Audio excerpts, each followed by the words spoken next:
반세기 동안 쌓여온 한을 하루아침에 풀 수 없습니다 라고 하셨어요. 그러면서도 또 희망적으로 시작이 반이다 이렇게 말씀하셨습니다. 그런 부분들이 오늘에도 이 굉장히 그 귀를 주의를 이렇게 우리에게 교훈을 주는 대목이 아닌가 싶고요. 두 번째는 이제 우리나라의 외교는 명줄이나 다름없다 이렇게 하셨습니다. 그래서 이 지정학적으로 한국이 어려운 상황이 있는데 그것도 한편으로는 기회이고 한편으로는 도전이다 이런 생각을 하시면서 이런 말씀 많이 하셨죠. 한반도가 강대국 사이에서 끼어있는 그 세창사 사이에서 갇혀있는 나라가 될 거냐 아니면 그 도랑에 들어선 소처럼 양쪽에 파릇파릇한 그 풀을 양쪽에 걸어다니면서 자유롭게 뜯는 그런 그 위치를 가질 수 있을 것인가. 그건 결국은 정치 지도자나 외교를 담당하는 분들이 항상 끼어 있어야 한다. 그래서 그에 따라서 우리의 조건은 달라진다는 말씀을 아주 누차 하셨어요. 그래서 오늘도 한반도가 지금 그 쉽지 않은 상황에 놓여 있고 6.15 정신이 아직 구체적으로 마무리되지는 않았지만 굉장히 중요한 우리의 그 지금 새겨야 될 김대중 대통령이 남긴 말씀이 아닌가 하는 생각합니다. 저는 사실은 김대중 도서관을 하면서 전시실과 그 다음에 오랄 히스토리 구술사를 이제 구축했던 그 관장 중에 하나인데요. 제가 그런 오늘 이 자리에 있으면서 김대중 대통령께서 여러 가지 말씀 나누셨던 거 그리고 혹시 속으로 어떤 마음을 가졌었을까 여러 가지 기억이 납니다. 그 중에 하나는 그 평양에서 도착해서 성명을 발표하실 때 이렇게 하셨죠. 여러분들 보고 싶어서 왔습니다. 그랬어요. 여러분들을 보고 싶어서 제가 왔습니다라고 그런 말씀하셨어요. 이 말은 굉장히 가슴 벅찬 말이죠. 그리고 민족의 그런 것들이 아주 적나라하게 드러나 있는 부분입니다. 여러분들이 보고 싶어서 또 이 산하가 보고 싶어서 왔습니다라고 말씀하셨어요. 자, 그 다음에 그러시면서도 북한을 대하는 냉철한 현실 인식, 그 다음에 국제 정치적 리더십, 그리고 평생 쌓아오셨던 어떻게 북한을 잘 다뤄야 결국은 이 핵 문제도 풀고 남북 관계를 풀고 평화를 가져올 것인가에 대한 그런 그 냉철한 인식과 어떤 그 리더십 그리고 지혜 이런 것들이 굉장히 균형되게 항상 그 말씀하셨어요. 오랄 히스토리에서도 계속 그런 말씀하셨고 여기 계신 여러 선생님들도 뭐 언론이나 그때 장면들에 대해서 충분히 그 기억이 아주 생생하실 걸로 생각이 됩니다. 제 생각에도 아까 말씀하신 말씀드린 김대중 대통령의 그런 교훈들, 그 다음에 아주 굉장히 민족의 뜨거운 가슴과 아주 냉철한 머리로 어려운 시국을 한반도가 사실은 지웠던 국면이 한 번도 없습니다. 지금 여러 가지 더 어려워졌다고 생각하지만 사실 뭐 생각해보면 똑같은 건데 그런 의미에서 오늘 학술회의는 굉장히 좋은 그동안에 뭐가 변했고 또 어떤 식으로 교훈을 얻어야 될지 그리고 어쨌든 지금 현실로 남아있는 북한 핵 문제를 어떤 식으로 풀어가야 될지 굉장히 중요한 그 과제를 안고 있는 학술회의라고 생각합니다. 다행히 오늘 아주 현 정부에서도 중요한 그 정책을 구상하시고 또 실천하시고 있는 김준영 국립외교원장님 그리고 이혜정 교수님과 배정 교수님도 이 학술회의에 이 주제에 대해서 아주 누가 봐도 전문가들이라고 저는 생각합니다. 그래서 오늘 지금 주어진 시간 내에 충분히 다룰 수 있지 않을까 생각하는데요. 한 25분 정도 발표를 해주시고 한 10분 정도씩 두 분의 토론을 갖겠습니다. 그 이후에 이제 지금 참석하신 분들의 질문 그리고 또 이 패널 간의 자유로운 그런 질문과 답변을 가지는 것으로 하겠습니다. 네, 대단히 감사합니다. 그러면 김준영 교수님 시작해 주십시오. 고맙습니다. 이상현 교수님. 저희 대학 동기이기도 합니다. 연세대 정외과 동기이기도 합니다. 이런 자리에 불러주셔서 감사하고 전 좀 단골 손님 중에 한 사람이기도 합니다. 그래서 한 2년 전에 와서 실질적으로 우리 민족의 가장 빛나는 외교의 시기가 1998년에서 2000년이다. 가장 빛나는 시기. 제가 늘 자주 얘기를 하고 최근에 썼던 책에도 그렇게 써 있습니다. 당시에 미국을 설득시키고 북한을 설득시킨 과정을 보면 아마 가장 우리 외교에 빛나는 시기가 아닌가 생각합니다. 오늘 저에게 주어진 주제가 새로운 국제환경 한반도 평화입니다. 그래서 조금 거시적인 담론을 말씀드릴 수 있을 것 같습니다. 1991년부터 있지, 오늘은 2021년입니다. 91년은 냉전이 붕괴되고 탈냉전으로 넘어가는 시기였습니다. 여러 가지 지점들이 있겠지만 소련의 붕괴가 1991년 12월 26일이었습니다. 세계는 소위 말하는 유포리아라 그랬습니다. 전 세계가 다시 이제는 평화가 오고, 일각에서는 Y2K라는 불안이 존재했었고 당시에 많은 종말론들이 횡행했었지만 실제로 전 국제질서의 변동은 미국이 이끄는 자유주의 국제질서의 전성기가 온다고 생각했고, 미국 내부에서는 소위 말하는 유니폴라 모먼트라 그래서 일극의 순간이 드디어 왔다고, 그래서 굉장히 낙관적인 분위기였습니다. 그리고 그것이 사실상 한 10년 정도, 2001년 9.11 때까지 그 평화의 분위기는 미국을 사로잡았고 전 세계를 사로잡았습니다.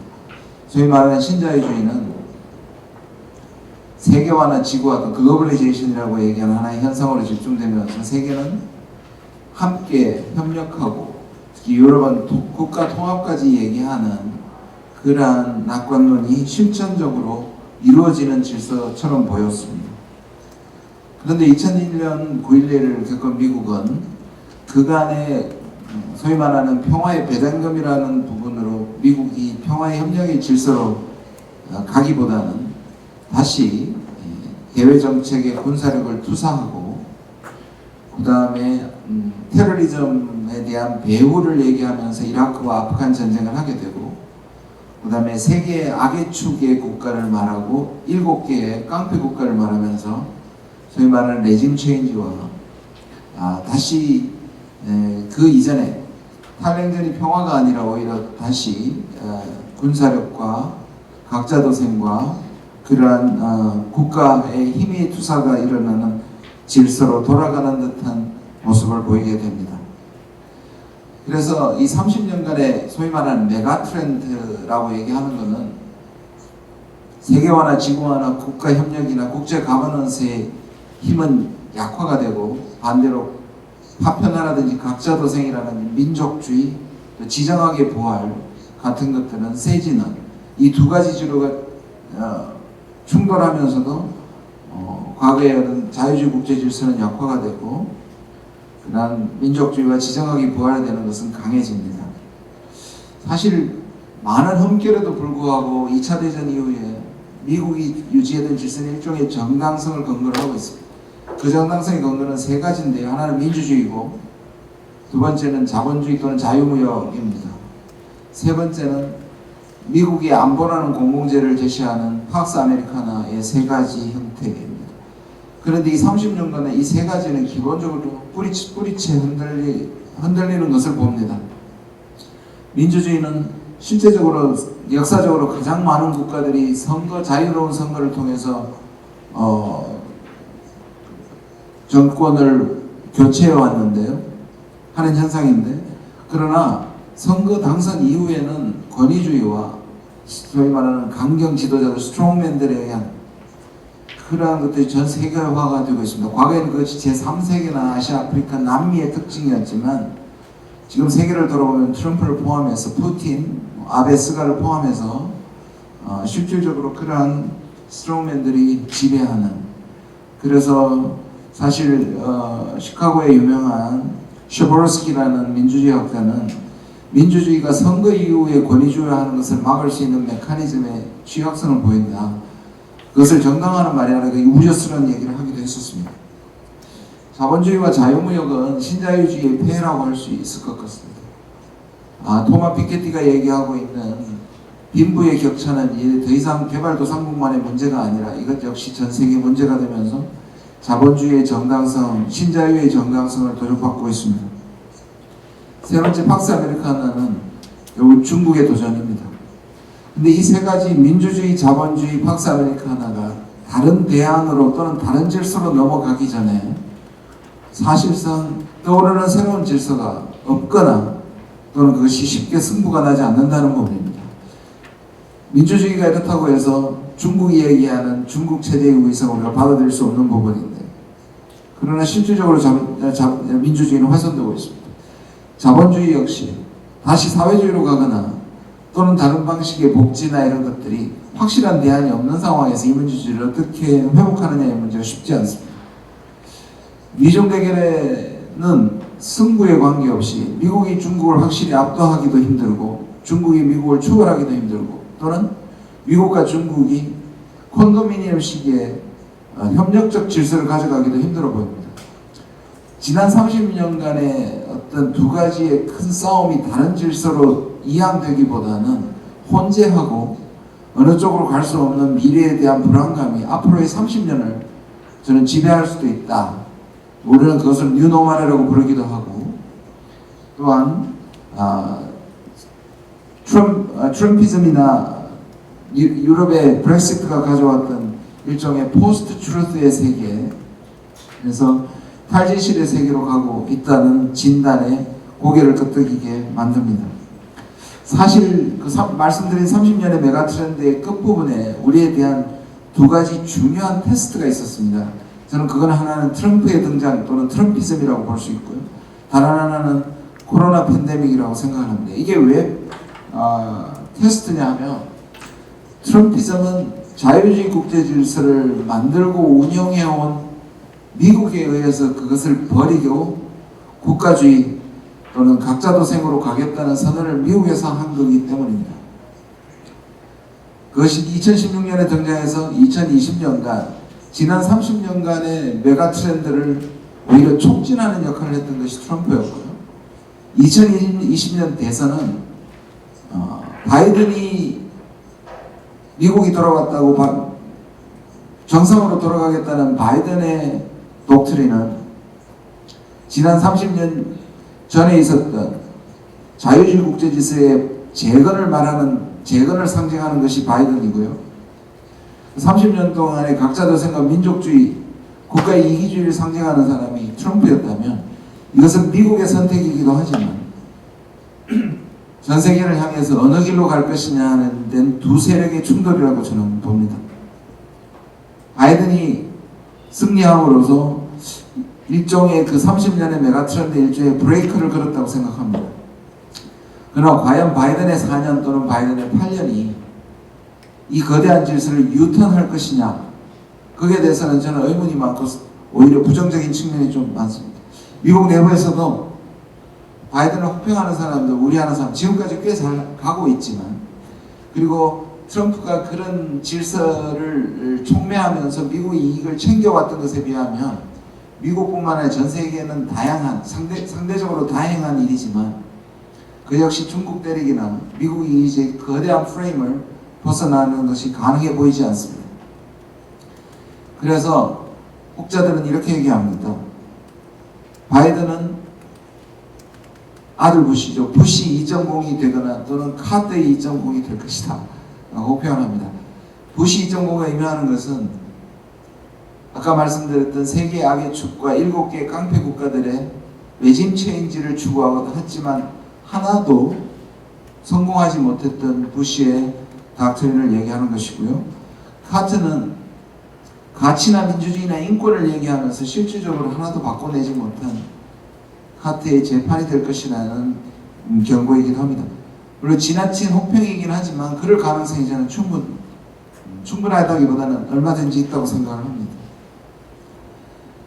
미국이 바이든은 저는 출발점에서는 상당히 조심스럽고 지금까지는 나름의 규칙과 질서 회복에 상당한 신경을 쓰는 것 같습니다. 신냉전은 아니라고 규정을 하고 있고, 블링컨은 미중의 관계는 3C라고 얘기합니다. Cooperate, Compete, Confront 라고 얘기합니다. 협력과 다음에 경쟁과 대적의 세 가지 복합적 관계다. 사실 이거는 우리한테도 와서 그런 얘기를 했었습니다. 2+2 왔을 때도 한국과 중국의 관계도 특수하다. 미국도 마찬가지로 복합적인 관계니까 신냉전으로 가지 않겠다는 뜻을 말하고 있습니다. 그런데 가만히 살펴보면 미국의 방식은 소위 말하는 동맹복구로 나타나고 있는데 포지션 오브 스트렝스라 그래서 세 가지 축을 가지고 있습니다. 바이든의 전략은 첫 번째 자체 진단입니다. 미국이 우리도 다 그렇게 느꼈겠지만 마스크 생산의 보건 능력이나 방역 능력에도 취약점을 가지고 있고 그런 미국이 스스로도 충격을 받았습니다. 그래서 마스크 생산부터 핵무기까지 미국이 가지고 있는 능력들을 진단하고 취약점이 뭔가 이것이 현재 진행되고 있는 첫 번째 포지션 오브 스트렝스의 전략이고요. 두 번째 전략은 전 세계에서 미국의 가장 큰 장점은 중국에 대해서 상대적 우위는 동맹국가 파트너 국가들과 연대할 수 있다는 연대력입니다. 그런 국가들이 힘을 모으면 중국을 압도할 수 있다. 지금 동맹복구에 숨어있는 지금 바이든이 G7과 나토를 방문하면서 복구하려고 있는 그 기제에는 이러한 연합전선이 중국을 압도할 수 있다는 것이라고 보여집니다. 세 번째 축은 가치와 민주주의 인권의 힘입니다. 미국이 가지고 있는 상대적인 소위 말하는 중국에 비해서 상대적인 가치의 우위라고 볼 수 있고 정당성의 우위라고 볼 수 있습니다. 이 세 가지들이 저는 지금까지는 상당히 전체적인 선을 넘지 않고 울타리를 넘지 않고 조심스럽게 접근하는 것 같습니다만 실제적으로 이것이 그렇게 계속 유지될 수 있느냐에 대해서는 저는 약간의 우려를 가지고 있습니다. 내부적으로 국내 여론적으로 사실 트럼프 대통령이 당선됐을 때보다 낙선했을 때가 1100만 표가 훨씬 많은 득표를 했습니다. 결국 미국의 중산층을 회복하지 못하고 2년 후에 짧게는 2년 후에 길게는 4년 후에 다시 위스콘신과 펜실베니아 그 3개주가 사실 다시 미국의 다음의 정권을 선택할 수 있다면 그것은 다시 갈라진 미국이 등장할 것이고 거기에 대해서 내부적으로 여론에 영합하는 갈라치기에 또는 미국 이기주의에 그런 트럼피즘이 상징하는 부분들이 트럼프가 다시 등장하지 않더라도 사실 공화당이 정권을 잡을 수 있는 것은 결국 트럼피즘에 의존할 수밖에 없다면 그와 비슷한 인물이 다시 등장하게 될 것이고 바이든과의 또 한판 승부는 바로 2년 후 4년 후에 다시 생길 수 있다고 생각을 합니다.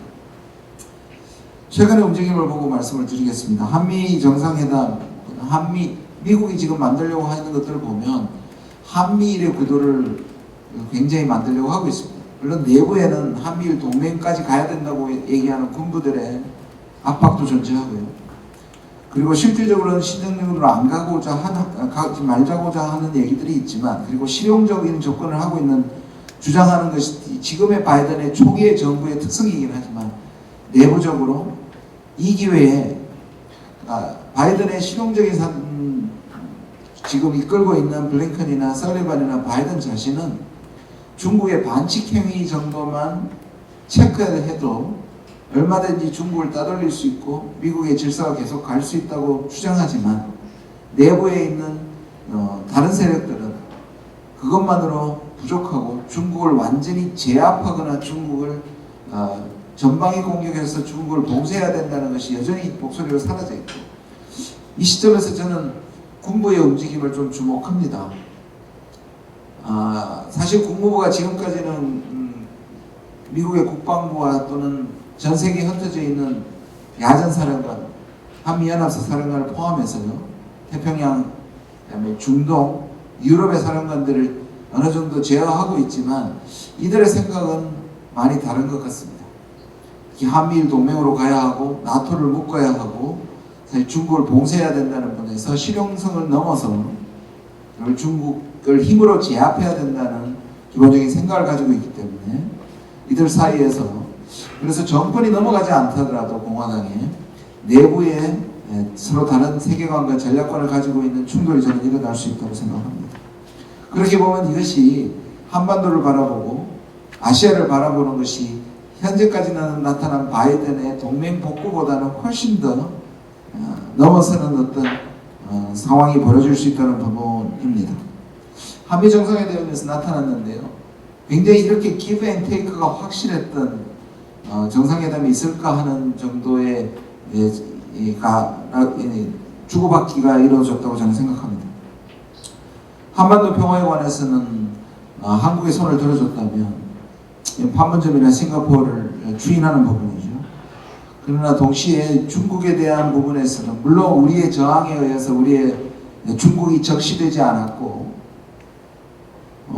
허대에 대한 입장들이 사실상 협력할 수 있는 방역이나 이런 부분의 협력에 국한되는 것을 우리가 얘기를 했지만 실질적으로 글로벌 파트너로서의 지위와 협력을 얻는 대신에 실질 책임을 요구하는 방식이 분명히 저는 깔려 있다고 생각을 합니다. 묘하게도 우리나라의 진보와 보수의 그 한미 정상에 대한 평가가 일치했습니다. 물론 표현은 좀 달랐습니다. 보수에서는 사실상 보수 언론과 합쳐서 환영이었습니다. 그러면서도 이제 보수 쪽에서는 드디어 이제는 한국이 미국을 선택할 수밖에 없는 상황에 온 것이고 미국을 선택했다. 일종의 기정사실화를 하면서 돌아서지 않아야 된다는 쪽에 무게를 실었습니다. 마치 우리가 이제 미국이 이끄는 반중 연대에 참여하는 하나의 계기가 된 것처럼 얘기했고 거기에 혹시라도 다시 돌아갈 것에 대한 못을 받기 위해서라도 아예 기정사실화하는 모습들을 보였습니다. 진보 쪽에서도 비슷했습니다. 이제 미국을 선택함으로써 중국의 반격이나 중국의 압박에 대한 우려 그리고 미국을 선택한 것이 옳은 거냐라는 것이었는데요. 저는 생각이 좀 다릅니다. 제가 지금 이 정부에 있기 때문이 아니라 한국 정부의 적어도 한미 정상회담과 이번에 G7에서의 저는 입장은 변화가 없다고 생각합니다. 그렇다고 저는 진보 쪽에 약간의 피해의식도 있었던 것 같습니다.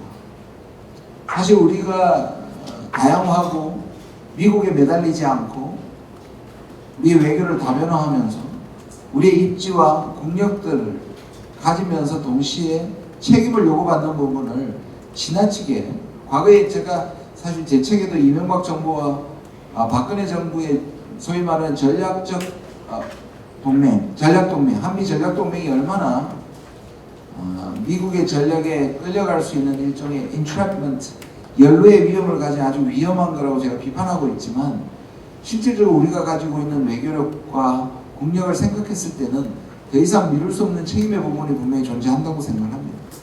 그렇다면 한미 정상이나 G7에서 우리가 중국 때리기에 넘어갔다고는 볼 수 없다고 생각을 하고요.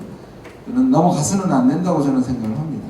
그런 의미에서 오히려 책임과 우리의 어떤 격상에 맞는 오히려 미중 사이에서 완충의 역할을 할 수 있는 그러한 기회로도 사용할 수 있는 부분이 분명히 있다고 생각을 합니다. 이번 한미 정상에서 가장 신경을 썼던 부분이 뭐냐면 그리고 가장 중요한 부분은 저는 이거라고 생각합니다. 판문점이나 싱가포르를 추인했던 부분보다 바이든 대통령이 남북 대화와 관여와 협력을 지지한다는 부분이었던 것 같습니다. 그걸 실제로 가장 그 문구를 넣기 위해서 노력을 해왔고요. 그것이 무슨 의미냐? 단순한 문구로 끝날 수도 있지만 우리의 외교에 따라서 사실상 우리는 미국으로부터 사실 남북이 자율적으로 움직일 수 있는 하나의 저는 추임받았다는 자존심 상하는 용어를 쓰고 싶지는 않지만 우리가 한 발 앞서갈 수 있는 주도권을 가지고 사실상 진행할 수 있는 왜냐하면 미국에 있어서의 중국 아젠다나 북한 아젠다는 더 이상 중국의 아젠다는 북한의 아젠다는 소위 말하는 네거티브 아젠다입니다. 잘해봤자 본전인 거죠. 특히 미국 내부의 안보 그런 미국 국가주의라는 것이 실제로 존재하는 가운데 북한이 아무것도 움직이지 않는 상황에서 미국이 먼저 양보하기는 거의 불가능하다고 보시면 될 것 같습니다.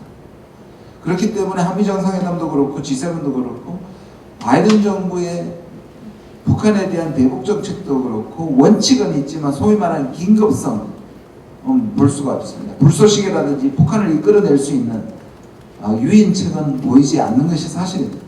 그것은 보면 지금의 세계적 질서의 분위기나 미국 심지어 바이든 정부라고 하더라도 중국들끼리에 나서는 바이든 정부가 북한이 움직이기 전에 북한이 원하는 어떤 유인을 제공할 것이라는 자체의 기대를 우리가 하기 힘든 것이라고 생각합니다. 그렇다면 남아있는 기간이나 이후에 어떤 정부가 들어섰을 때도 우리가 사실 불쏘시개가 되고 사실 북한을 이끌어내고 미국과 사이에서의 중재를 이끌어낼 수밖에 없다는 걸 생각한다면 저는 그 구절을 성명에 나와 있는 그 구절이 한국 정부가 치고 나갈 수 있는 가장 중요한 그러한 근거 조항이 되어야 된다고 생각합니다. 끝나고 나서 설리반 안보보좌관이 공은 북한의 땅에 북한 쪽에 가 있다고 얘기를 했습니다.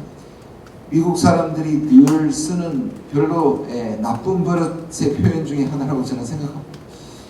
북한이 받아들일 만한 공을 던지지 않고 사실 북한의 벽에 맞고 다시 미국에 되돌아온 반사되어 공이라고 저는 표현하고 싶은데요.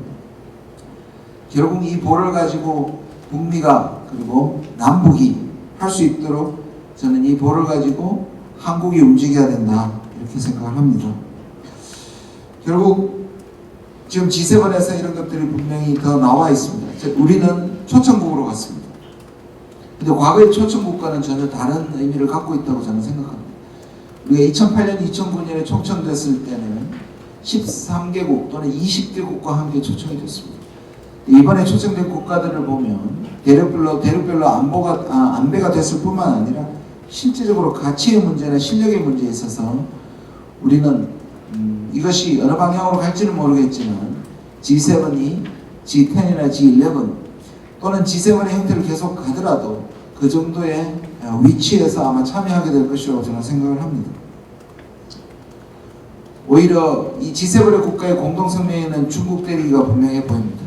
우리는 거기에서는 서명자가 아니면서 외부에서 어떤 의미에 상당한 요청을 받는 것이라고 생각이 듭니다. 어쩌면 두 가지 힘, 제가 모두에 말씀드린 두 가지 힘, 결국 국제적인 거버넌스를 회복하고 국제협력을 통해서 그 협력을 회복시킬 것이냐. 물론 과거의 신자유주의가 완벽한 질서는 아니지만 지금의 호전적 민족주의나 안보 포퓰리즘 같은 것들이 실제적으로 받아들일 질서는 전혀 아니라는 측면에서 오히려 과거의 질서의 그런 흠결을 수정하면서 우리가 복구하는 그 일선에 참여해야 된다는 저는 시대 정신이 분명히 존재한다고 생각을 합니다. 가치의 측면에서 민주주의나 평화나 복지 같은 것들이 실제적인 가치가 되어야 되는데 실제로 미국이 이 얘기를 하고 있으면서도 실제로는 중국을 봉쇄하는 국가이기주의와 안보 포퓰리즘의 그런 양면성 속에서 사실 미국이 지금의 세계 질서를 이끌고 있다고 생각을 합니다. 그렇다면 우리가 이 한반도에서는 어떤 질서를 해야 될 것인가? 그것이 저는 우리의 시대정신과도 연결되어 있는 시대적 요구라고 생각합니다. 많은 사람들이 전략적 균형을 얘기를 합니다. 균형이란 말은 굉장히 좋죠. 노무현 대통령도 그렇게 말씀을 하셨고요. 근데 심지어 박근혜 정부도 영어의 단어는 바꿨지만 균형을 얘기를 했습니다. 근데 이 균형이라는 걸 좀 생각할 필요가 있습니다. 저는 미중 사이에서 균형을 유지한다는 것은 실질적으로 필요하고 보이지만 정치적으로 너무 많이 오염이 되어 있고 둘 중에 하나의 균형을 하거나 또는 선택해야 되는 것들을 전략적 모호성으로 미룬다는 그런 의미들을 함의들을 가지고 있습니다. 근데 실질적으로 이번에 보면 재미있는 통계가 하나 있는데요. 미국이 아까 모으자고 하고 있는 동맹과 그리고 파트너 국가들을 다 합치면 한 60개국 정도가 됩니다. 전 세계 60여 개 국가가 되고요. 중국을 무역 1위로 하고 있는 국가가 110개국이 넘습니다. 근데 이것이 분리된 국가가 아니라 이 60개 국가는 중첩된 국가입니다.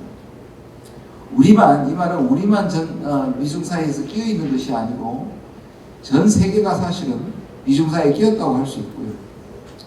지금은 중국 대리기에 동참을 하고 있는 G7의 미국을 뺀 6개 국가 그리고 미국이 말하고 있는 전 세계의 자유주의 국제 질서의 회복을 말하고 있는 미국조차도 중국을 때리지 않는다고 얘기하고 있습니다. 이 말은 우리에게 어떤 기회를 줄 수 있느냐 하면은 결국 온전한 자유주의 국제 질서를 이 이열에 있는 국가들, 지금은 중국을 때리지만 중국과 적이 되기를 원치 않는 국가들, 영국과 프랑스와 독일, 한국, 캐나다, 호주 같은 국가들이 실질적으로 연대적, 집합적, 저는 오히려 연대를 해야 된다고 생각합니다. 이 연대가 실질적으로는 미중이 선택을 압박할 때 압박을 분산시키는 역할을 할 수가 있고요. 이들 국가가 또는 바이든이 선을 넘어서 신냉전으로 가고자 했을 때 완충의 역할을 할 수 있는, 저는 그러한 역할을 할 수 있기 때문에 이 부분이 오히려 한미동맹이 전적으로 의존하기보다는 이 기회에 이런 국가들 연대할 수 있는 그러한 계기로 삼는 것이 저는 굉장히 중요하다고 생각합니다. 제가 이 글의 마지막 부분에 칼 폴라니의 대전환에 대한 것을 인용을 했습니다. 물론 그는 절대적 자본 극대화를 하는 자본주의가 붕괴되고 사회주의로 전환하는 것을 얘기를 했습니다만, 그런 대전환의 시기가 우리한테 굉장히 어려움으로 다가오지만 전환이 다가올 수 있지 않나 그렇게 생각을 합니다. 한쪽으로는 전 세계가 민족주의와 안보 포퓰리즘과 탈진실의 시대로 가고 있지만, 우리가 팬데믹에서 겪고 있는 위기의식, 환경으로 돌아온 청정, 잠시지만 우리가 돌아갔던 걸 기억합니다. 그러면서 삶의 질, 이런 것들을 생각하면 저는 이 실용적 평화를 한번 생각해 봅니다. 다음에 우리가 생각해야 될 부분이 이익이 되는 평화, 실용적 평화가 아닌가 생각합니다. 사람들에게, 그것도 국가의 이익이 되는 것이 아니라 사람을 위한 평화로 돌아가는, 이걸 떠올려 보면 저는 결국 김대중 정신이 아닌가 생각합니다. 제가 모두에도 말씀드린 것처럼 김대중 대통령을 기념하는, 그리고 21주년 6.15를 기념하는 자리에 왔기 때문에 드리는 말씀이 아니라, 평화를 얘기하면서도 가장 실용적인 평화를 얘기하셨던 분이 바로 김대중이라고 생각합니다. 그럼 이게 지금 명분으로서가 아니라, 그리고 이 강대국들이 얘기하는 평화라든지 강대국들이 얘기하는 자유주의 국제 질서가 아니고 실질적으로 미중 사이에 끼어있는 국가들이 연대하면서, 그리고 그 중에 사실 우리가 평화 부재의 땅에서 평화를 얘기하는 것이 가장 설득력이 있다고 생각합니다. 우리나라를 말씀 마무리하면서 이 말씀을 꼭 드리고 싶습니다. 동남아 국가나 중남미 국가나 아프리카 국가들이 우리를 굉장히 좋아합니다. 우리가 한 일도 별로 없는데 실질적으로 굉장히 좋아합니다. 심지어 이란도 우리가 미국의 제재에 참여해가지고 그동안 이란의 입장에서 보면 굉장히 얄미울 상대인데 좋아합니다. 저는 그것이 한류의 의미도 있지만 두 번째 이유라는 얘기를 제가 듣습니다. 왜 그럴까? 아세안 국가를 만나보면 한국은 위협적이지 않다고 얘기합니다. 자기들을 도와줘도 위협적이지 않다라는 얘기를 합니다. 그리고 한국은 이것이 많은 정치가들에 대해서 이용됐던 부분이긴 하지만 자기들처럼 개발도상국에서 출세한 국가입니다. 선진국으로 넘어간 국가입니다. 그런 모델을 보여주고 희망을 보여주는 국가라고 얘기를 합니다. 저는 이것이 단순히 개발도상국들에게 우리가 가진 것들을 돌려주거나 책임을 다하는 정도의 명분과 정당성의 문제가 아니라 우리가 살아가는 이 미중사회의 다음 시대에 살아가는 실용적인 이유이기도 하다고 생각합니다. 이런 국가들과 연대하는 것이 사실상 우리의 한반도의 평화를 이루는 오히려 우회가 아니라 지름길이 아닌가 그런 생각을 해봅니다. 네, 이상입니다. 경청해 주셔서 감사합니다. 네, 감사합니다.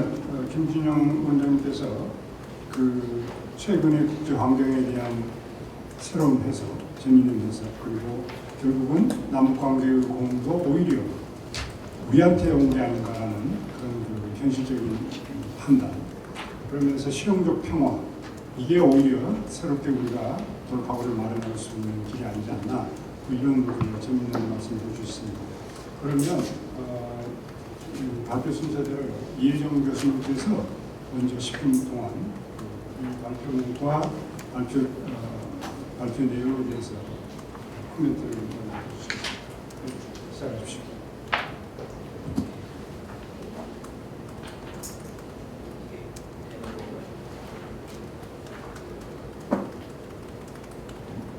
예, 방금 소개받은 중앙대학교의 이혜정이라고 합니다. 일단 정말 뜻깊은 자리에 초대해 주셔서 저로서는 대단히 영광이고요. 예전에 제가 중앙대 가기 전에 통일연구원에서 한석희 교수하고 잠깐 같이 있은 적이 있는데 그 교수가 반장이 되셨더라고요. 그리고 또 배종현 교수님이 통일연구원 원장이 되셔서 오랜만에 제 고향에 저도 여기 잠시 온다고 여러모로 감회가 깊습니다. 저한테 10분을 주셔서 벌써 10분 13초밖에 안 남아가지고 타이머를 보고 있는데 일단 전반적으로 다 김준영 원장님 분석에 다 동의를 하기 때문에 제 식으로 정리를 하면 국제질서에 근본적인 지각 변동이 있다. 그에 따라서 미국의 리더십에도 근본적인 변동이 있다. 그리고 한반도 평화나 한미동맹에 관련해서는 일종의 한미동맹이 유일한 길이 아니라 최근의 정상회담은 철저하게 기브앤테이크가 됐지만 그럼에도 불구하고 한국이 독자적으로 해나가야 될 외교적인 과제가 여전히 많이 남아있다. 이렇게 말씀해 주신 것 같고 그 세 가지 논점에 대해서 100% 찬성합니다. 그래서 그냥 강론에 들어가면 조금 다른 시각은 있는데 저도 제 입장에서 세계 질서, 미국 리더십, 한미동맹 여기에 대해서 간단히 시간을 잘 지킬 수 있을지 걱정이 되는데 타이머를 보니까 더 초조해져서 일단 세계 질서에 관해서는 제가 그동안 모아놓은 그 논문들 모아서 책을 하나 내면서 냉전 이후 미국 패권이라는 거를 메인 타이틀로 했었고요. 자본주의, 민주주의 지정학의 변주라는 부제를 달았는데 세계 질서는 결국 산업화 이후 19세기 이후 근대 국제 정치가 탄생했다고 보면 강대국 위주로 볼 수도 있지만 경제, 자본주의 운영의 문제고 그다음에 자유주의나 서구식의 정치 체제의 문제 그리고는 안보와 지정학 이 세 가지가 맞물려서 잘 조화될 때도 있지만 사실은 이 세 가지가 일정한 긴장을 갖고 있다고 생각합니다. 세 가지가 다 무너진 상황이라는 진단에 절대적으로 동의를 하는 건데 자본주의, 신자유주의적인 지구화가 무너졌고 그 다음에 바이든 행정부가 바이든이 4월 28일에 100일 취임 100일 의회 연설을 하면서 트리클 다운 없다라는 선언을 했잖아요. 엄청난 선언입니다. 그래서 레이건 이래의 미국의 자본주의를 이끌어왔던 모델에 대한 본격적인 폐기 선언을 한 건데 그 의미는 만만치 않다고 생각합니다. 그래서 그 다음에 월스트리트이 자기가 미국이 어떻게 해서 그러니까 탑다운이 아니고 월스트리트이 미국을 건설하지 않았고 바텀업으로 워킹 클래스하고 미들 클래스 재건해야 되겠다라는 얘기를 하기 때문에 자본주의 위기 또 미국이 자본주의 모델을 못 보여주고 있거든요. 그다음에 민주주의 문제는 팬데믹하고 연결돼서 본문에서는 김준영 원장께서 쓰셨는데 발표에서는 특별히 강조를 안 했지만 제 생각에 중요한 건 인종주의 문제입니다. 근데 인종주의 문제는 미국 체제의 원죄에 가까운 것이고 인종주의는 서구 제국주의의 근간입니다. 그러니까 19세기 서구가 소위 서세 동정을 하면서 중국도 그때부터 문제가 됐던 거고 일본이 이제 서구식의 근대화를 제일 많이 한 건데 인종적인 위계를 설정한 거죠. 백인 우선주의, 백인을 파괴당하고 그다음에 우생학을 했으니까 독일이 일본하고 비교해서 과거 역사 청산을 잘했다고 하는데 독일 식민주의에 대해서 반성한 적 없습니다. 최근에 나미비아에 대한 이제 집단 학살 인정을 간접적으로 했지만 그때 19세기 후반 20세기 초반에 백인종을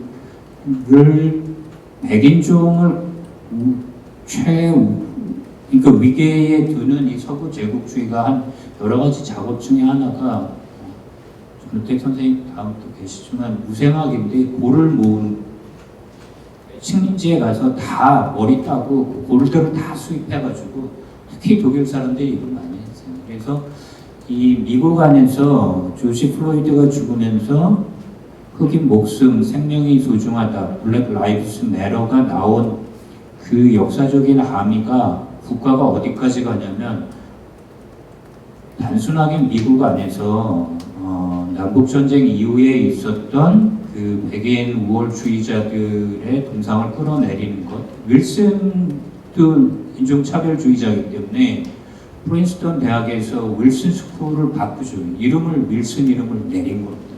그러니까 거기에다가 포함해서 서구 제국주의 지배 전체가 역사청산의 대상이 되는 것이기 때문에, 그리고 서구 소위 얘기하는 선진국에서 민주주의를 지금 부정하는 상황이 와 있는 거기 때문에 현재 와 있는 거는 굉장히 큰 지각 변동이고, 인종 문제는 제국주의, 서구 중심주의의 문제하고 엮여 있는 것이라 그 함의가 만만치 않다 이렇게 말씀드리고요.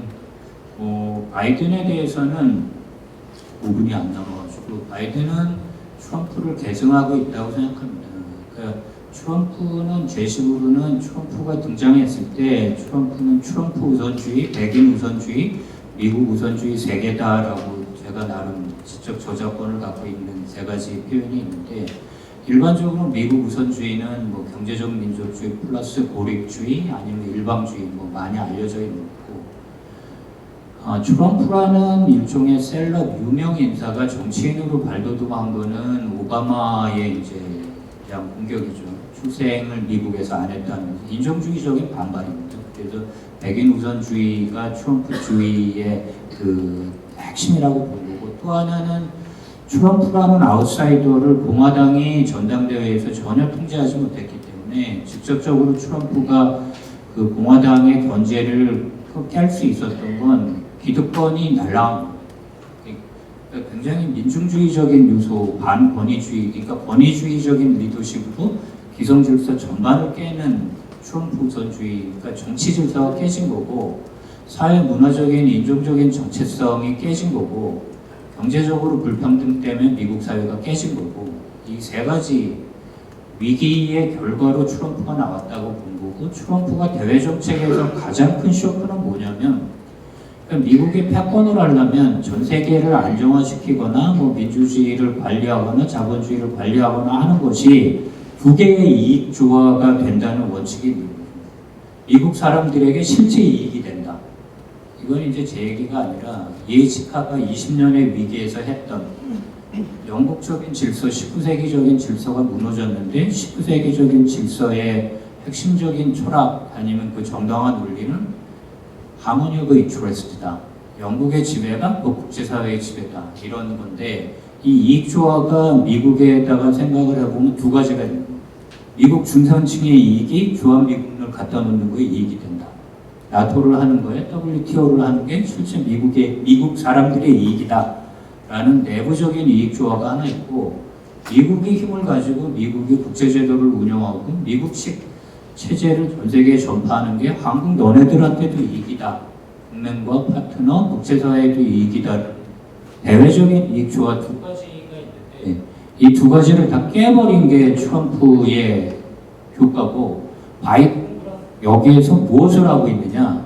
정치적으로 생존하기 위해서는 중산층을 되살리고 미국이 패권을 하는 것이 미국 사람들한테 이익이라는 거에서 대내적인 이익 조화를 다시 재건하려는 노력인데, 무엇은 안 하고 있느냐? 대외적인 이익 조화의 재건 노력은 전혀 못 하고 있습니다. 그러니까 동맹이라는 게 트럼프에게는 라이어빌리티죠. 프리라이딩만 하는 세력이라면 바이든에게는 그냥 이 사람들이 맨날 얘기하는 멀티플라이어예요. 미국의 힘을 그 승수 효과를 가져다 주는 건데, 잘 보면 동맹은 두 개가 다 있죠. 동맹은 프리라이더를, 그러니까 그거는 책임과 이 권한, 의무를 어떻게 나누느냐의 문제고, 또 하나는 동맹이 곧 경쟁국이거든요. 그런데 이 두 가지, 아무래도 시간이 넘어갈 것 같아요. 죄송합니다. 타이머를 끄고 조금만 더 말씀드리겠습니다. 예. 그래서 제 생각에는 가령, 그러니까 미국에게 리더십을 기도하는데, 리더십에게 일반적으로 했던 거는 안정을 해준다, 자본주의를 유지해준다, 그럼 잘 생각해 보면 미국이 과연 안정의 세력이었느냐? 특히 냉전이 끝난 다음에 불안정의 세력입니다. 미국이 스테이터스코 파워인데 스테이터스코 파워는 수종주의 도전하는 세력이 뭔가를 바꾸려면 미국이 항상 그러니까 미국이 전략적인 실패를 하면서 전 세계를 파탄으로 만들었습니다. 실질적으로. 그래서 미국은 스테빌라이저가 아닌 적이 사실은 많았기 때문에 그런 점에서는 자유주의적 재질서라는 용어를 쓰는데도 저는 조금 조심해야 된다는 생각을 갖고 있고, 왜 조심해야 되냐면 책임과 의무를 누가 나누냐, 누구한테 책임을 지느냐 하는 거죠. 우리가 G7에 간 거 좋은데 그럼 G7에 가서 우리가 G10이 되건 D10이 되건 그러면 우리에게 나누는 책임을 서구의 G7 제국주의 국가들이 니네 컸으니까 돈 내나 이건 아니거든요. 책임과 의무를 누가 정하느냐가 국제정치의 게임인 거예요. 그래서 거기에 초대받았다고 마냥 좋아하는 건 아니라고 생각하고요. 그러니까 미국이 국제적으로 했다고 하는 것, 오바마 때만 해도 나왔던 것, 새로운 규칙을 만들겠다, TPP를 만든다. 절대 못 만듭니다, 바이든. 그 다음에 트럼프가 했던 관세, 알루미늄, 철강, 동맹에 대한 거 하나도 안 했습니다. 아주 쉽게 문제 제기를 하면 미국의 중산층을 재건하기 위해서 중국 위협론을 내세워서 안 그래도 도로 낡은 인프라는 새로 깔아야 되는 건데 모든 게 중국 위협을 이제 내세워서 하는 거 거기까지 못해. 그런데 미국의 중산층이 재건될 수 있을지도 잘 모르겠고 미국의 중산층이 재건되면 한국의 중산층과 미국의 중산층은 어떻게 공영할 수 있는지에 대한 그림은 하나도 없습니다. 삼성이 44조 삼성만 낸 건 아닌데 미국의 산업 정책에 우리가 끌려 들어간 요소도 있죠. 삼성 입장에서는 미국은 당장 그렇다고 해서 애플이 중국에서 철수하지 않거든요. 그러니까 디커플링의 한계도 있고 지금 시간을 넘겨서 막 헤매고 있는데 여기까지만 말씀드리겠습니다. 그러니까 제 생각에는 동맹의 패러독스에 걸려 있다고 생각합니다. 그러니까 동맹을 관리하는 입장에서는 미국과 한국이 같은 인식을 갖는, 영어 표현으로 on the same page 하는 게 중요하다고 하는데 이번에는 on the same page를 많이 했죠. 근데 미국의 능력과 의지가 달라졌기 때문에 on the same page 한다고 한국이 갖고 있는 문제 하나도 풀리지 않습니다. 그래서 이게 이제 아시아 패러독스에서 동맹의 패러독스로 바뀌었다고 생각하고요. 그런 의미에서는 동맹을 관리해야 되는 게 한국 외교의 중요한 과제이지만 이걸로 한국 외교가 옛날에는 미국하고만 조율하면 모든 문제가 해답이 나왔는데 요새는 필요 조건은 될 수 있어도 충분 조건은 되지 못하고 한반도 평화와 관련해서 생각하면 용기 있게 임동원 장관하고 페리 장관하고 했던 식으로 또 DJ 대통령께서 부시 대통령하고 충돌하면서 거의 한반도 평화의 중요성을 역설하셨고 이번 한미 정상회담 있기 전에 보수에서 가장 많이 했던 얘기가 그 DJ 부시 정상회담에 재판이 되면 망한다라는 얘기했는데 반대인 거죠. 이제 할 얘기는 해야 되고 미국이 해결해 주지 않는다라는 게 결론이 아닐까 싶습니다. 시간을 너무 죄송합니다.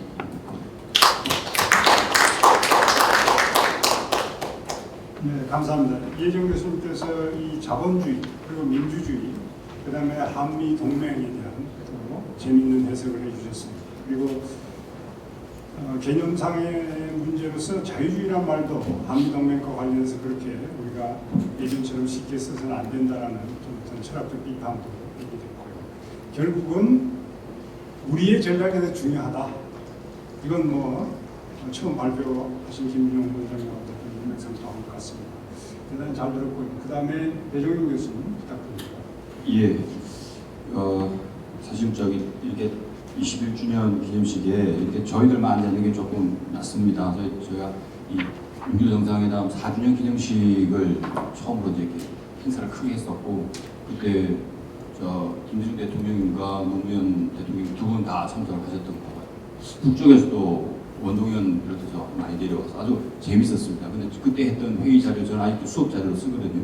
그래서 이제 북한에서 중요 인사들이 통일을 어떻게 보느냐, 한국을 어떻게 보느냐, 6.15 공동선언에서 어떻게 보고 있는지 좀 봐보자. 그래서 재미있는 자료를 쓰고 있는 게 사실입니다. 근데 이렇게 21년이 지나면 좀 더 많은 분들이 오고 했어야 되는데 이렇게 또 저희들만 앉아 있는 게 참 좀 어색하고 아쉽습니다.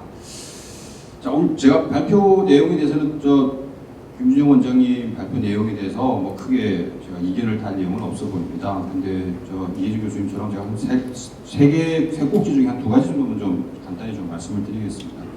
첫째는 어쨌든 바이든 행정부 쪽에서는 공식적으로는 신냉전은 아니다라고 부인을 하고 있지만 어쨌든 대중 공세, 압박 등등을 진행하는 모습들이 신냉전이라는 용어를 쓰게 만들고 있다는 점입니다. 그래서 20세기에 특징, 20세기에 진행된 그런 냉전은 대체로 진영 간의 대결이고 해양 세력과 대륙 세력의 충돌이고 이념 대결이고 팽창하려는 쪽과 이걸 막으려고 하는 공세, 억지의 모습들이 20세기 냉전의 모습이었다. 그런데 21세기에도 거의 비슷한 측면이 나타나고 있기 때문에 아마 신냉전이라는 용어를 사용하고 있는 것 같습니다. 지정학적으로는 해양 세력과 대륙 세력의 역시 충돌의 문제, 남중국해 등등에 대한 충돌이라고 볼 수 있을 것 같습니다. 그리고 이념 논제, 가이튼의 가치 동맹의 문제, 이번에도 G7이 아니라 데모크라시 11을 만들자. 우리 이야기가 나왔다는 것 자체가 어쨌든 가치를 가지고 뭔가 우리 너 당신들을 다르다라고 하는 걸 좀 부각시키려고 있는 것 같고요. 그리고 어쨌든 경제적인 경쟁 관계 속에서 이제 기술 전쟁까지 부딪히고 있습니다. 지난 5월에 중국 화성 탐사선이 화성에 도착하고 나서 이제 미국과 중국 사이에 기술 전쟁이 본격화되는 듯한 모습을 보였습니다. 화웨이에 이어서 5G에 이어서 이 기술 전쟁이 본격화된다라고 보시는데 마치 1957년 12월에 소련의 스푸트닉 1호가 우주선을 밖으로 뛰쳐나갔던 그 모습을 연상시키게 되고요. 그 이후로 미소 간의 미사일 전쟁, 미사일 개배에 대한 극복해서 치열한 미사일 논쟁, 경쟁이 일어났던 그 현상을 좀 기억하게 만듭니다. 이런 점에서 본다면 학자들 사이에서 지금 현재 21세기를 신냉전이라고 부르는 것에 대해서 크게 어색함이 없다라고 좀 이야기들을 합니다. 그런데 제가 좀 오늘 잠깐 말씀드리고 싶은 것은 신냉전의 그 냉전의 내용보다는 신이라는 데 우리가 좀 초점을 맞춰야 되지 않을까 생각을 해서 말씀드리고자 합니다. 그러니까 미소 간의 관계와 미중 간의 관계가 이걸 냉전이라고 부를 만큼 같이 비교할 수 있을 것인가에 대한 점 좀 살펴봐야 되겠다는 거죠. 첫째는 미중 간의 그런 아무리 글로벌 공급망을 해체하려고 하는 디커플링에 대한 작업들이 본격화된다고 하지만 미중 간의 경제적 교류, 상호존의 수준을 본다면 이게 진정한 냉전 시대 냉전적 관계를 냉전 관계로 다시 돌아가려고 하는 것인지 아니면 미중 간의 일종의 전략적인 그런 경쟁 관계를 하나의 수단으로 보는 그런 전략적 경쟁 관계의 모습인지 한국의 입장으로서는 상당히 좀 주목을 하고 신중하게 좀 분석을 해야 될 필요가 있다라고 좀 보여집니다. 그리고 대통령과 백악관 또는 김준영 원장님께서 군부 이야기도 좀 말씀하셨는데요. 저도 충분히 동의를 합니다. 근데 그 지도층의 입장과 그리고 국내 경제계 입장은 좀 그게 어떻게 같을 수 있을까? 이걸 좀 구분해야 될 필요가 있지 않을까 생각이 듭니다. 그 중국 내 투자하고 있는 그 기업들, 협력하고 있는 기업들, 미국 기업들의 입장이 얼마큼 이 신냉전적 가치에 동조할 것인가 한번 좀 살펴봐야 될 것 같다는 것이고요. 세 번째로 무엇보다 국제사회 동조가 이 신냉전적 가치에 얼마큼 지지할 것이냐. 지금 G7에서도 반중 노선에 대한 우려감도 표시를 했고요. 여러 가지 인도태평양 전략에 참여하겠다는 입장을 분명히 표현하고 있는 건 사실입니다만 그들이 초점을 주목하고 있는 것은 정치적인 냉전, 군사 안보적인 냉전이지 경제적 냉전에까지 이걸 확전시키려고 할 것인가 라고 하는 점은 좀 아닌 것 같다라고 하는 것이고요. 그래서 정치 안보적으로는 긴장감을 높여서 이익을 얻는 반면 경제적 교류와 협력은 또 적정 수준에서의 또 상호전 수준을 유지해서 또 이익을 확보하려고 하는 모습이 있는 게 아닌가. 그래서 우리가 좀 너무 쉽게 달라들어서 판단하기보다는 그 내용들을 좀 천천히 살펴봐야 되겠다는 좀 생각을 하게 됩니다. 그리고 무엇보다도 미국이 이렇게 끌고 가면서 국제사회 판도를 냉전이라고 부르든 신냉전이라고 부르든 이런 판도를 세팅을 하려고 한다면 결국 패권국으로서 국제사회 주도국으로서 얼마만큼 국제사회에 공공재를 제공할 수 있을 것인가. 동맹국에 대한 관계 강화일 수도 있겠습니다만 동맹국 또는 일반적인 국제사회에 대한 공공재 제공의 여부, 제공의 능력이 가장 관건일 거라고 보여집니다만 중국이 지금 1대1로를 통해서 동남아시아와 전 세계에 좀 뿌리고 있는, 물론 그 1대1로 좀뭐 뎁트랩이다라고 해서 비판받으면서 이제 1대1로 2.0 뭐 이런 거 시도를 하고 있는 것 같습니다만 어쨌든 중국이 뿌리고 있는 양의 절대치가 미국보다 훨씬 많기 때문에 그 중국의 이 위안화의 매력이 미국 달러보다 클 수밖에 없지 않을까. 그렇다면 국제사회가 얼만큼 미국 US 달러를 동조할 것이며 미국이 뿌리는 공공재에 얼만큼 따라갈 것인가, 이거 좀 고민을 해봐야 된다라고 좀 생각이 듭니다. 그래서 이런 점을 봤을 때 저희들이 어쨌든 21세기에 또 한 번에 뭐 미국이 계속 선택을 하라고 요구를 하고 있고 중국은 중국대로 또 압박을 가고 있는 점을 보았을 때 20세기의 냉전에서 한국 외교정책이 선택하는 기준이 이익을 확보하는 것에 초점이 맞춰져 있었다면 21세기 현재의 한국의 외교정책의 선택은 이익의 확보가 아니라 얼마만큼 손실을 줄일 수 있을 것인가, 손실을 회피할 수 있을 것인가, 이게 관건이지 않을까 좀 판단이 듭니다. 그러니까 뭐 모두 이제 공감하고 있는 바와 마찬가지로 한국이 미국을 선택한다면 과연 미국은 한국이 미국을 선택했을 때 대중관계 속에서 발생할 수밖에 없는 그런 손실을 미국이 얼마만큼 메워줄 것인가. 제가 볼 때는 절대 메워줄 의도가 없을 것이고요. 또 한편 중국에 선다면 과연 중국이 한미관계에서 미국이 한국에게 제공해 줄 수 있는 만큼 중국이 제공해 줄 것인가. 글쎄요, 그것도 좀 회의적입니다. 그렇다면 결국 한국이 이 미중 경쟁, 미중 관계 속에서 한국이 선택해야 되는 부분이라면 어느 쪽에 서서 이익을 얻겠다기보다 어느 쪽 선택하는 과정 속에서 얼마큼 손실을 최소화할 것인가, 이 부분에 좀 초점을 맞춰준 외교정책 선택이 필요하지 않나라고 좀 보여집니다. 이런 점을 고려를 하면 한국의 외교정책을 선택함에 있어서 쉽고 간단한 것보다는 어렵더라도 좀 시간이 걸리더라도 좀 설득을 하고 좀 장시간 고민하면서 시간이 소요될 수밖에 없는 힘든 좀 정책 결정을 해야만 되는 상황이 아닌가 좀 판단이 됩니다. 그리고 두 번째 제가 좀 하나 말씀드리고 싶은 것은 바이든 행정부의 대북 정책입니다. 지금 현재까지는 긍정적인 메시지 좋습니다.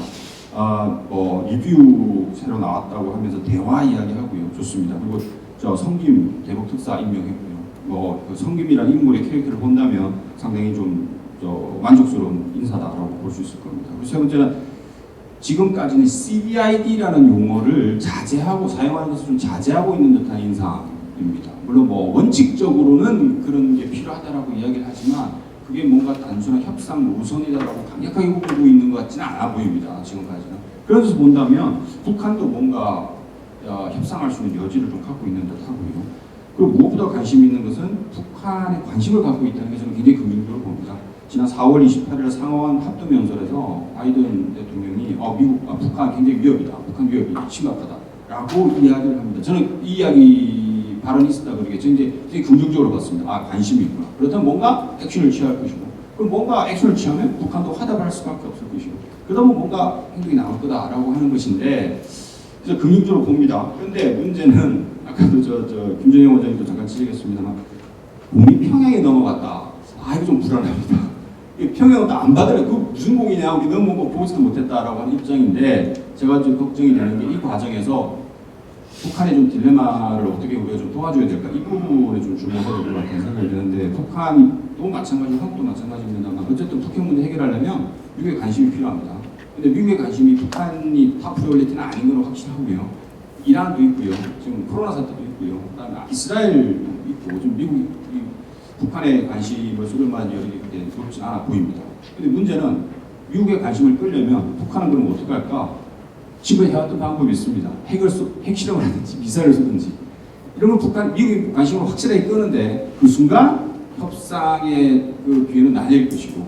근데 기다리고 있자니 미국은 뭔가 아까 이 불쏘시개 말씀을 하셨는데 불쏘시개 없고, 이거 참 답답한 상황이 아닌가라는 생각이 듭니다. 그래서 이게 북한의 또 딜레마, 북핵의 딜레마인데, 결국 이 과정에서 한국이 선택할 수 있는 것, 아마 그 과정이 김 원장님이 말씀하신 것처럼 아마 좀 중재자로서 우리가 해야 될 포지션, 목적이 바로 그 부분에 있는 게 아닌가라는 좀 생각이 듭니다. 그래서 조금 어렵고 힘들더라도 쉬운 결정보다는 조금 어렵고 복잡한 정책 방안에 대한 고민과 선택을 고려해야 될 시점이 아닌가 생각이 됩니다.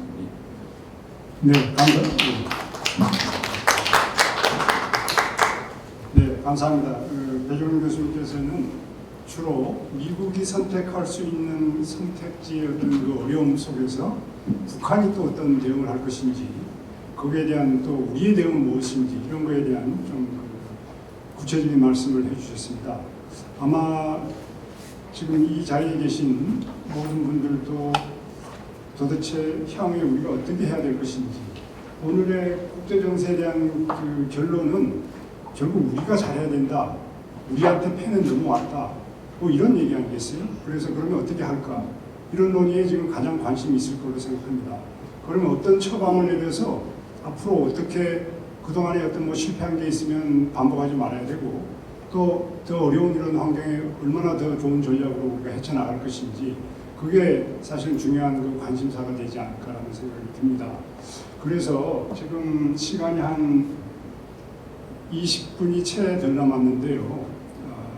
덜 남았는데 이 김준영 원장님으로부터 이 두 분 토론자에 대한 그 답변, 제 토론을 한 3분만 드리겠습니다.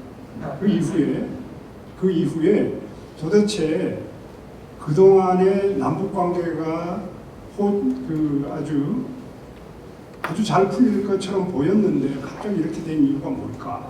거기에 대한 논의를 하지 않으면 사실은 우리한테 넘어온 공을, 그리고 결국 우리가 잘해야 된다는 이런 얘기들이 사실은 굉장히 허망하게 들리거든요. 그래서 그 원인을 한번 생각해보고, 그게 정확한 처방입니다. 그 이후에 그 처방 속에서 우리가 북한은 어떻게 대응하겠구나, 아니면 한국은 어떤 점에서 다시는 너무 이런 시행착오 없이 정확하게 우리가 헤쳐나가야 되겠다, 이런 논의를 이 세 분 전체로부터 한번 들어보는 것으로 논의를 마치고자 합니다. 그래서 3분 토론해 주십시오. 예. 제가 이 마지막 시간은 아니죠. 마지막 발언은 아니에요. 아니, 네, 그럼 저렇게 하겠습니다. 15페이지를 한번 봐주시면요. 제가 15페이지 그림을 봐주시면, 저는 중국은 이렇게 얘기합니다. 자기들은 맷집 게임을 하고 미국은 펀치 게임을 한다라고. 그리고 중국이 견디면 시간은 중국의 편이고, 중국은 견딜 수 있고 미국은 집체할 것이고 중국은 이긴다. 시간이 걸리겠지만 끝까지 버티면 이긴다. 거의 신앙처럼 생각하고 있는 것 같습니다. 그리고 자기들의 시스템은 경제 논리가 아니라 국가와 민족의 논리로 견딜 수 있다고 강하게 믿고 있는 것 같고, 뭐 그 결과를 우리가 지켜보면 알겠습니다만, 그런데 이 중국의 앞마당이라고 할 수는 아시아는 좀 다릅니다. 아시아는 보시면 지정학적으로 실질적으로 충돌이 날 수 있는 4가지 지점들이 있습니다. 보시면 한반도, 그다음에 동중국해, 대만 양안, 남중국해를 줄을 그어보면 그것이 사실 중국은 이 선을 빠져나오는 것이고 미국은 여기를 봉쇄하는 것인데, 이게 그냥 가만히 기싸움만 하는 게 아니라 이쪽을 상대방을 견제하거나 또는 간보거나 경고하기 위해서 이런 부분에 의도적으로 발화를 시킬 가능성이 저는 있다고 생각하기 때문에, 그 중에서도 사실상 가장 레드라인은 대만 양안이지만 이거는 미국도 너무 잘 알고 있기 때문에 일부 지역사령관의 얘기처럼 저는 군사충돌까지는 미국이 생각하지 않을 거라고 본다면, 결국은 한반도가 그들의 미중의 세대결에서의 가장 활용도가 높은 곳이 될 수밖에 없다. 이렇게 보면 아까 우리 동맹의 패러독스라고 얘기했던 이혜정 교수의 말처럼 우리가 바라는 한반도 평화와 미국의 동맹 정책은 서로 수렴하지 않을 가능성이 있다는 부분입니다. 이걸 어떻게 할 것이냐. 저는 이런 도전을 많은 진보 정부들이 다 받았다고 생각합니다.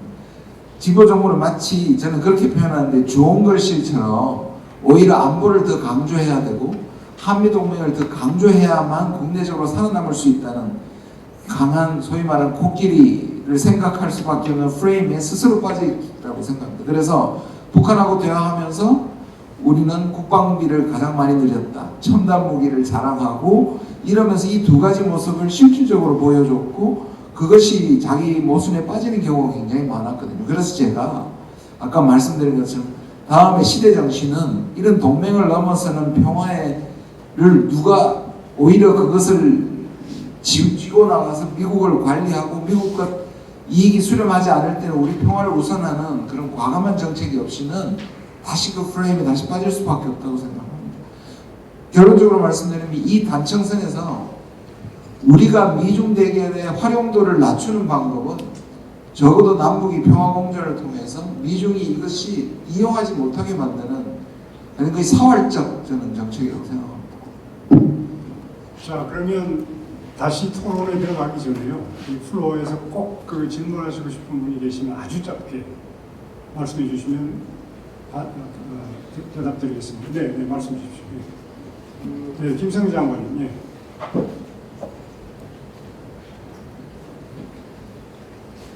짧게 하셔야죠. 우리 김신영 원장님 또 두 분 교수님 오늘 굉장히 감격해 들었는데요. 제가 의문이 드는 게 하나 있는데 미국의 그 트럼프와 바이든의 그에 대해서는 잘 분석하고 되게 되는데 이 중국 시진핑의 체제에 대해서는 그럼 어떡하냐? 그냥 미중 대결에서 우리가 어떻게 뭐 그게 아니라 중국은 사실은 우리를 소국 취급하는 거고 황해를 내해라고 그래서 이미 서해안에 중국 어선들이 마음대로 휘젓고 다녀도 중국은 자체 그 규제도 하지 않고 그래서 일본이 동해라고 그러면 발끈하는데 중국에 대해서는 이렇게 하는데 그러면 우리 지금 미국 중심으로 계속 분석하고 미중 간에 어떻게 하냐 하는데 도대체 중국을 어떻게 봐야 되는지 그것 좀 얘기해 주시죠. 자, 아무래도 그 대답은 오늘 발표자가 가장 정확하게 대답할 수 있지 않을까? 아니, 한 분만 하고.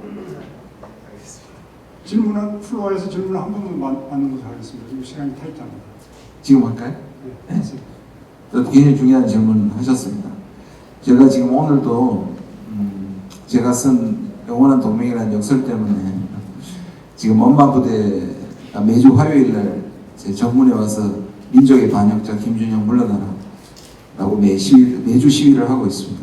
오늘 비 덕분에 짧게 하고 가셨는데요.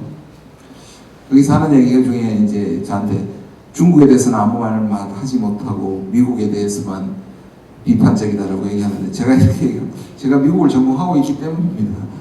중국에 대해서 질문한다면 지금 말씀하신 부분에 사실 중국이 편협한 제국이죠. 저는 중국이 저런 방식 실제로 중국의 막역한 동료들한테는 그렇게 얘기합니다. 당신들 절대로 세계를 다스릴 수 있는 제국을 불가능하다 이런 방식으로 무력을 투사하고 편협한 제국.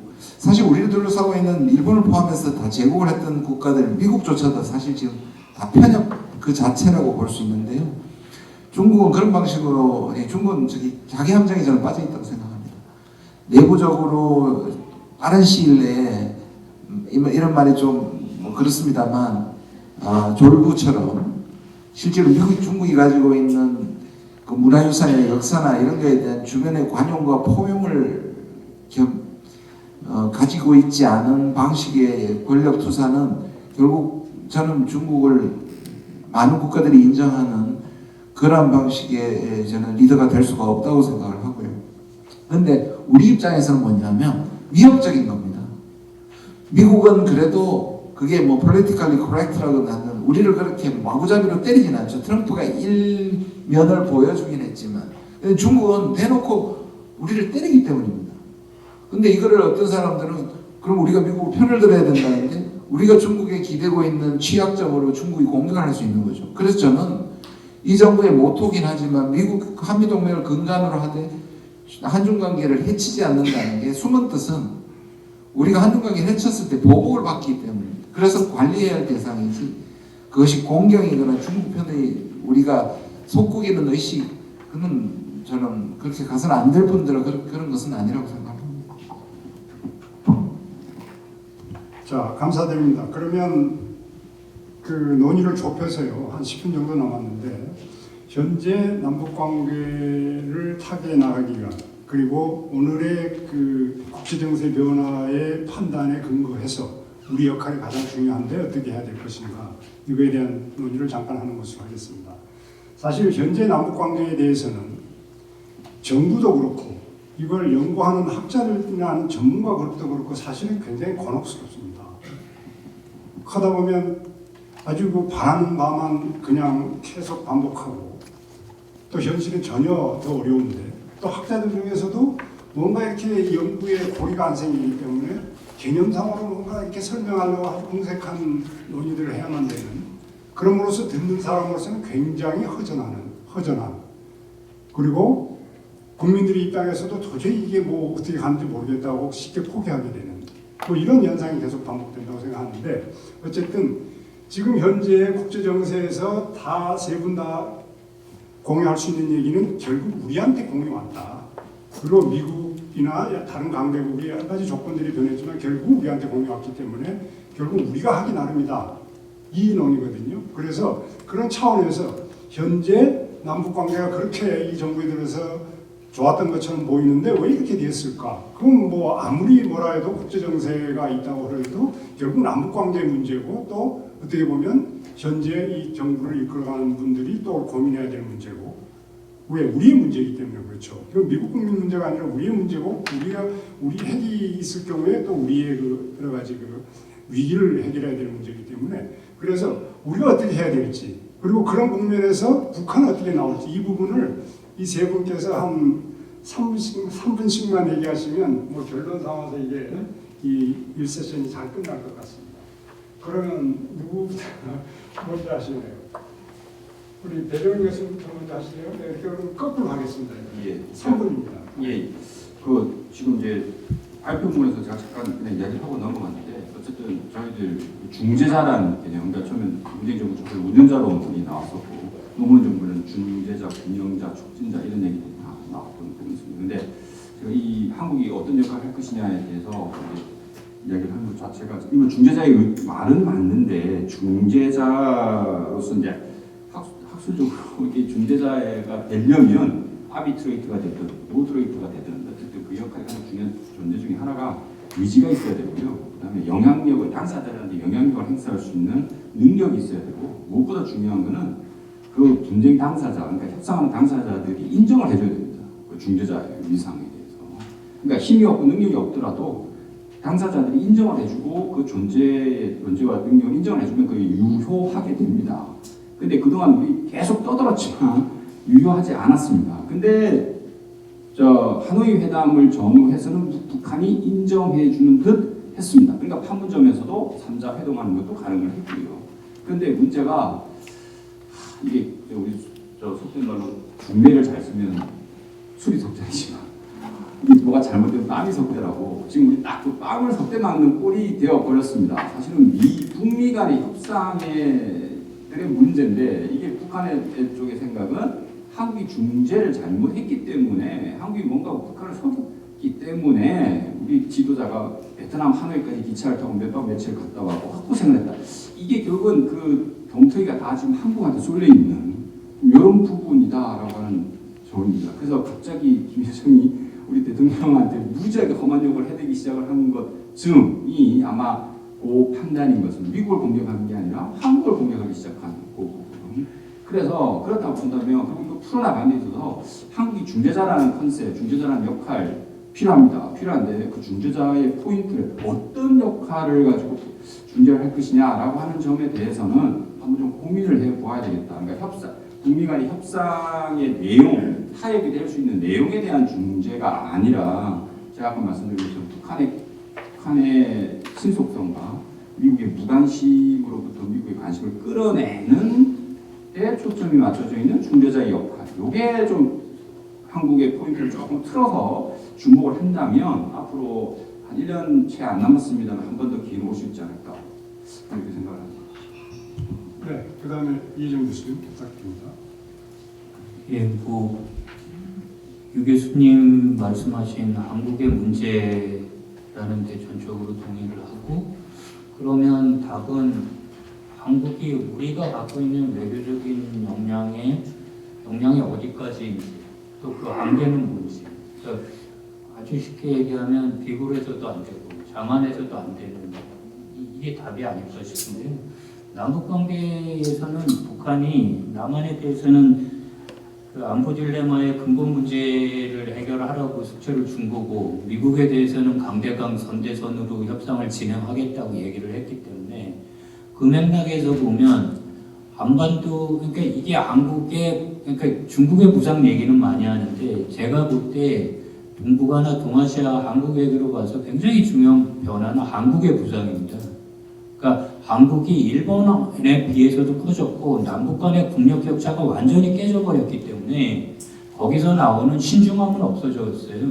그래서 국내 여론에서 저 말도 안 되는 로그 스테이트에다가 실패 국가 저런 애들하고 왜 인권도 개판이고 민주주의도 안 하고 그러니까 레전 체인지에 대한 국내적인 여론이 충분히 있죠. 근데 우리가 남북 간에 그런데 핵 문제에 관해서는 일종의 북한 예외주의를 깨는 게 DJ 대통령 하신 것처럼 실용적으로 현실을 인정해야 될 부분이 있는 거거든요. 그러면 남북 간의 그 합의의 역사는 북한을 없어져야 되고 북한하고의 공존이 가장 중요한 거거든요. 공존을 인정해야 되는데 한국이 여기까지 자부심이 있잖아요. 산업화도 했고 민주화도 했다는 자부심이 갖는 한국식 오만이 있어요. 한국식 오만이 있기 때문에 레짐 체인지를 해야 된다는 하나의 정치적인 이념적인 열망하고 또 하나는 한편으로는 통일대전 박근혜 때 뭐 일주일만 참으면 끝내버릴 수 있다는 군사적인 모험주의에 가까운 생각들도 계속 있는 것이기 때문에 일단은 현실을 인정해서 남북이 공존하는 상태에서 핵을 하루아침에 드러내지 못한다면 당장 9.19 공동선언에서 단계적인 구축으로 진행하는 한반도 평화과정을 진행해야 되는 거고 거기에 걸리는 문제가 김준영 원장 뭐 가스라이팅 부탁해가지고 동맹 때문에 고생 많이 하는데 동맹의 문제하고 한국의 한반도의 평화의 문제를 어떻게 조화시켜 나갈까 하는 것을 이게 문제라는 걸 인정해야죠. 둘 다 잘할 수 있다라고 뭉개고 나갈 수 있는 상태는 넘어섰습니다. 예. 그래서 일단 동맹의 패러독스도 만만치 않게 센 개념인 것 같긴 하지만 한국에는 두 가지밖에 없는 것 같아요. 그 미국 유일주의와 미국 우선주의. 보수는 미국 유일주의고 진보는 미국 눈치보도 보는. 국내 정책적으로 동맹에 대해서 의도 터지기 시작하면 다른 정책을 아무것도 못하기 때문에 그게 진보의 패러독스가 되는 거예요. 그런데 이제 미국의 힘이 아까 제가 말씀드린 개념으로 다시 돌아가면 국제사회에 기여하는 것이 미국에 올인해서 기여하는 길 말고 김준영 원장이 얘기한 대로 우리가 제국주의를 안한 제국의 식민지였던 국가에서 G7으로 간 국가이기 때문에 우리가 갖고 있는 독특한 메시지가 있잖아요. 모든 것을 미국이 파놓은 아니면 미국이 정해놓은 프레임으로 그 길로 가야지만 인류국가로 가는 길이 아니에요. 그 길이 인류국가의 길도 아니고. 그래서 그러니까 우리가 할 수 있는 한반도 평화가 인권에 대해서 떨어지는 가치도 아니에요. 한반도 평화가 없으면 나머지 다 없습니다. 그래서 이러한 우리 속에 있는 일종의 식민주의, 우리 속에 있는 미국 유일주의와 미국 우선주의를 극복하려는 노력이 필요해서. 네.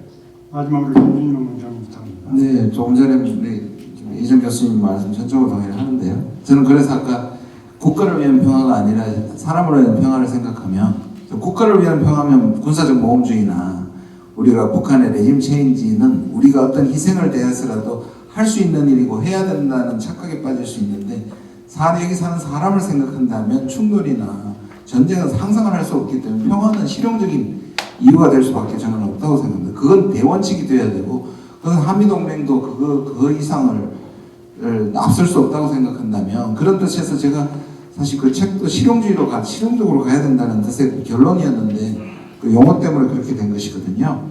예, 그러니까 남북 문제를 간다면 우리는 이중정체성을 갖고 있다고 생각합니다. 저는 소위 말하는 중재자와 당사자의 논쟁이 있는데 이거 취사 선택할 수 있는 문제는 아니라고 생각합니다. 왜냐하면 90년 이후로 북한이 체제 위기 때문에 핵을 개발하면서부터 국제화됐고요. 이 핵을 가짐으로써 북미의 문제가 됐고 북한 스스로도 이것이 미국 때문에 만든 핵이기 때문에 중재자가 될 수밖에 없습니다. 이 문제는. 그 다음 지금 제재 국면에서 우리가 제재를 무시할 수 없다. 우리가 G7 국가에 버금가는 국가가 돼서 그러면 유엔 제재를 무시하고 북한하고 갈 수도 없기 때문에 중재자도 받아들여야 하는 현실이고요.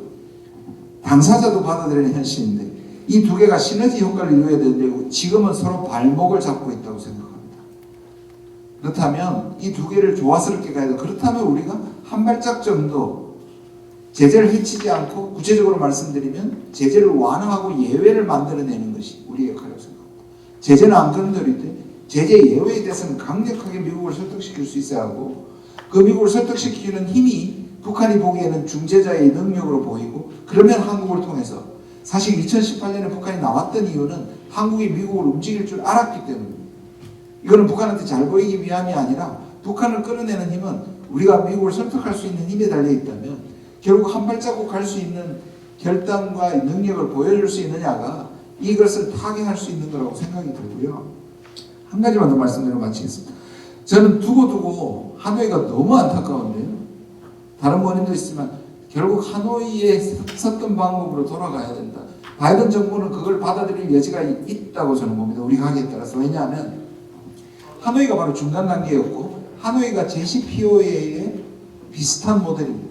비핵화는 얘기하지 않았지만 중간 단계로서 영변과 근데 이것을 좀 키워야 된다고 저는 생각합니다. 영변을 폐기시키고 미국이 원하는 동결론, 북한의 프로그램을 동결하는 것을 미국 측에 제공하고 미국은 제재 일부 완화와 북한이 원하는 체제 보장에 관한 중간적 단계, 예를 들자면 수교 협상을 시작한다든지 불가침 선언을 한다든지 종전선을 해준다든지 이것들을 패키지를 묶으면 하노이의 리패키지를 통해서 내년 봄 하노이가 3주년 됩니다. 내년 2월에 그 부분까지 간다면 최고의 시나리오가 될 것 같은데 그것을 한번 시도해 볼 만하다. 그러려면 아까 말씀드린 것처럼 한국이 한 발짝 나갔을 때 아까 말씀드린 바이든이 지지한다는 남북 대화와 관여와 협력이라는 것을 아예 우리에게 말이 이렇게 그런데요. 지지를 한 걸 하고 그걸 밀고 나가고 우린 그렇게 해석했다 하고 치고 나가는 것이 그것이 제재를 무너뜨리지는 않으면서 완화하면서 북한이 우리의 능력을 보고 대화장으로 나올 수 있는 그 움직임의 뇌관은 우리한테 있다. 불쏘시개는 우리다 이렇게 생각합니다. 자, 감사합니다. 저도 사회자로서 제가 한 말씀만 드릴까요? 이 연장선상에서 저도 말씀을 드리고 싶은데 시간이 뭐 한 2, 3분밖에 없습니다. 일단 현재 남북 관계에서 사실 시간은 누구 편도 아닙니다. 미국을 포함해서. 그리고 미국, 북한, 중국, 한국 뭐 다 포함해서 어느 누구도 완성할 수 있는 구조는 전혀 아니거든요. 그런 의미에서 뭐 완전한 승자와 완전한 패자가 있을 수 없는 국면입니다. 자, 그러면서 아까 김준영 원장이 말씀하신 우리가 제재를 완화해 줄 수 있는 예외를 만들어 보는 것이 지금 어떻게 보면 오늘 얘기한 구체적인 어떤 방안 중에 하나라고 볼 수밖에 없어요. 그러면 그런 생각도 들죠.